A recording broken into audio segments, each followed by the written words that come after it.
A question related to Ukraine. U.S. Secretary of State Antony Blinken recently visited Ukraine, then he returned, and now he gave an interview to ABC, in which he said that Ukraine is ready to negotiate with Russia, and he added that the conditions and future borders will depend on the opinion of Ukraine. At the same time, at present, according to him, peace negotiations are unattainable because, I quote, "it takes two to tango." That is, he seems to be hinting that Russia does not want to go to these negotiations.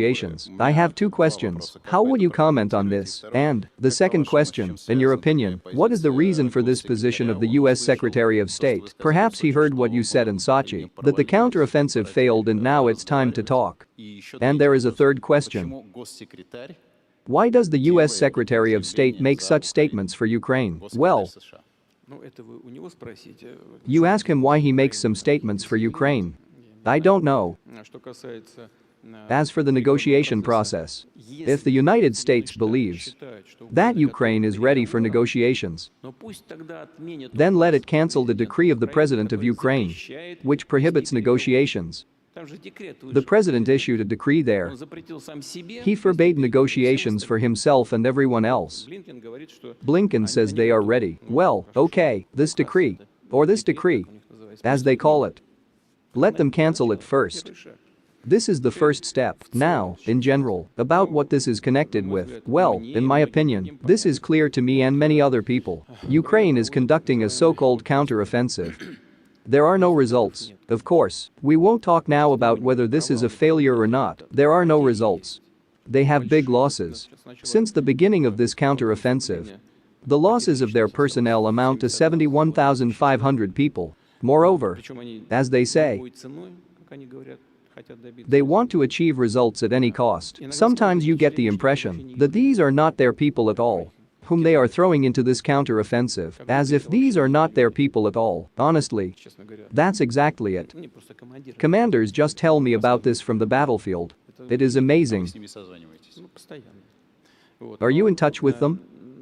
Constantly. There are big losses there. Regarding tanks, they have already lost 543 tanks.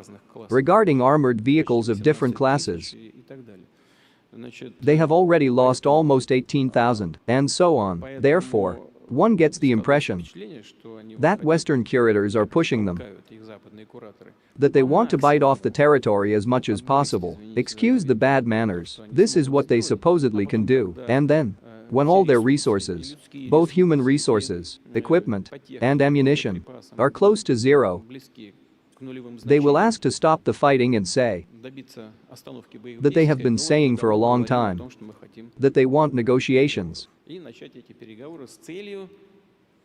And they will want to begin these negotiations in order to replenish their resources and restore the combat effectiveness of their armed forces. Such tactics are possible. In any case, this is one of the options. I repeat, if it is a sincere desire to achieve something during the negotiation process, then let them do it. Why is Blinken saying this? Let the Ukrainians speak about it themselves. Let them cancel the decree that I spoke about, or the decree, and let them declare it. They publicly said that they would not negotiate. Let them now say publicly that they want to negotiate. I don't see anything here that would cause any damage to their image.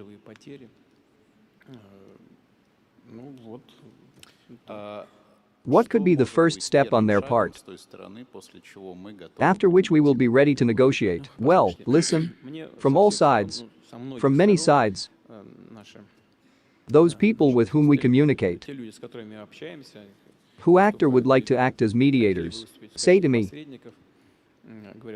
are you ready for a cessation of hostilities? How can we stop hostilities if the other side is launching a counteroffensive? What should we do? They will carry out a counteroffensive, and we will say that we are stopping fighting. We are not Trotskyists. The movement is everything. The final goal is nothing. This is a bad theory. That is, it turns out that first Kiev must stop the fighting and prove it. After this, will we be ready to talk? Look, I already said, first they must cancel the decree prohibiting negotiations, and declare what they want and that they are ready for it. That's all, and then we'll see. I'll ask about arms supplies. And then I will ask the Vice President a question, because this is also a sore subject for you. You spoke a little about it. A decision was made to supply shells with depleted uranium.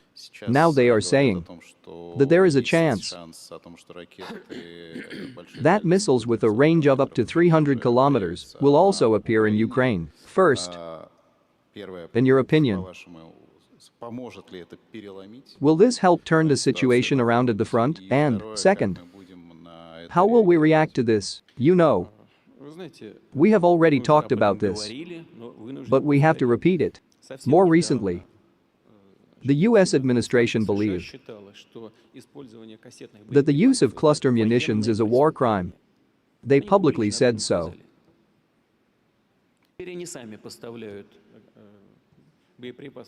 Now they themselves are supplying cluster munitions to the war zone in Ukraine, but, at the same time, they say that neither the United States nor Russia signed a ban on their use. Yes, now I'm not talking about this, as they say in the village, I'm talking about something else. They announced publicly that this is a crime, and they are committing these actions, in general. They didn't care what others thought about them. They always do everything exclusively in their own interests. They decided that since 155 caliber ammunition was running out and it was difficult to produce it, both in European countries and in the United States, they would give what they had from their arsenals. They have cluster munitions and they give cluster munitions. And the same with depleted uranium. All this is a crime, which they themselves said. It wasn't me who said it, it was they who said that these were crimes, but they do it, but none of this helps them. Yes. Of course it hurts us. It's the same with depleted uranium. The same contamination of the area occurs. This is bad. This is very bad. By the way, Grossi, the head of the IAEA, said that no, nothing bad will happen. Yes, we know what it is. Infection of the area still occurs. And, in this regard, what will happen? Did this change the situation? The British have been supplying these shells for a long time. Did this change anything on the battlefield? No. They are going to supply F-16 fighters. Will this change the situation? No. This simply prolongs the conflict. They start elections in November. They need to show at least some results at all costs. And they push the Ukrainians to continue fighting, no matter what they say publicly. Because they don't feel sorry for Ukrainians. Oddly enough, today's Ukrainian leadership does not feel sorry for its people. They throw them like in a furnace. And that's all. Will this change anything? I think it won't. I'm sure it won't. Will this prolong the conflict? Yes, this will prolong the conflict. But, you know, we are worried about something else. They have no restrictions. Now I will tell you a story. Quite recently, on our territory,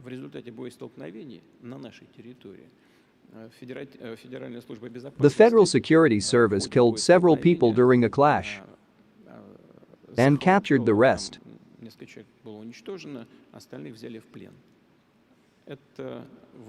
It turned out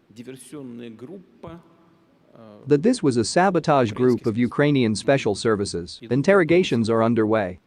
What do they show? They had a task to cause damage to one of our nuclear power plants, to undermine high-voltage power lines, with the goal of ultimately disrupting the operation of the power plant. And this is not the first such attempt. However, during interrogation they said that they trained under the guidance of British instructors, in general. Do they understand what they are playing with or not?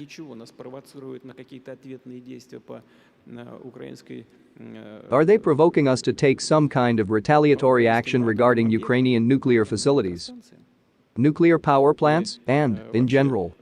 Do the British leadership and the Prime Minister know what their intelligence services are doing in Ukraine? Or maybe they don't know it at all. I also admit that the British intelligence services, in turn, act on the instructions of the same Americans. The final beneficiary is still known to us. But do they understand what they are playing with or not? It seems to me that they are simply underestimating the situation. But they didn't have Chernobyl. I know that after my words, another howl will now begin there. That this is again a threat. That this is nuclear blackmail, and so on. I assure you that this is the complete, absolute, pure truth of what I just said. These their guys are giving evidence now. I know their possible reaction. Supposedly they will say everything that we broadcast to them at gunpoint. No, that's not true. And the leadership of the British intelligence services knows that I am telling the truth, but I'm not sure, in general, whether the UK leadership understands what this is. These things really bother us because they do not feel the edges, as our people say, and they can lead to serious consequences, but we understand that we will not hit the nuclear energy structure. I told you that it is possible that they are provoking us to these actions. Another very important question, returning to the events in Ukraine. Now there are a lot of rumors that a new mobilization is supposedly possible in the country, here in Russia. What will you answer to those who are watching us now? Listen, violent mobilization is taking place in Ukraine. There is one wave of mobilization after another. I no longer know who they will mobilize now. We carried out partial mobilization. As you know, we called up 300,000 people for military service. Now, over the past 6 to 7 months,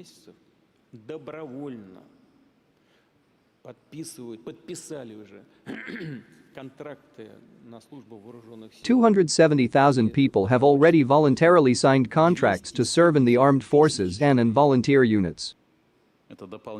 Is this in addition to partial mobilization? Of course. This is over the last 6 to 7 months. People come to military registration and enlistment offices and sign contracts. 270,000 people. Moreover, this process continues in our country. Every day from 1,000 to 1,500 people come to sign the contract. Daily. You know, this is what distinguishes the Russian people.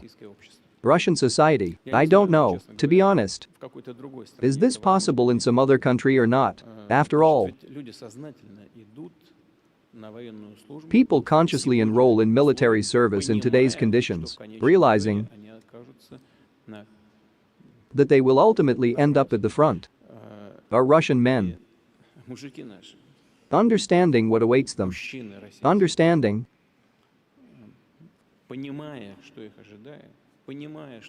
that they can give their lives for their motherland or be seriously wounded. Still they do this consciously and voluntarily, defending the interests of the motherland. You were just talking about elections. Elections were held everywhere, including in the Zaporozhye, Kherson regions, Lugansk and Donetsk republics. This took place under difficult conditions.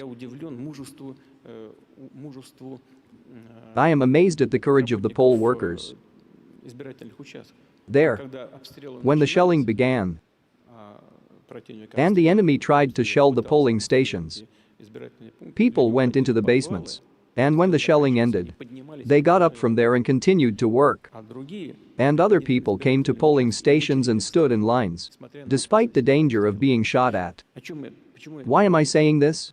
Because our soldiers, our guys, the heroes who are fighting there on the front line, they know that they have someone to protect. And this is the key point. We protect our people.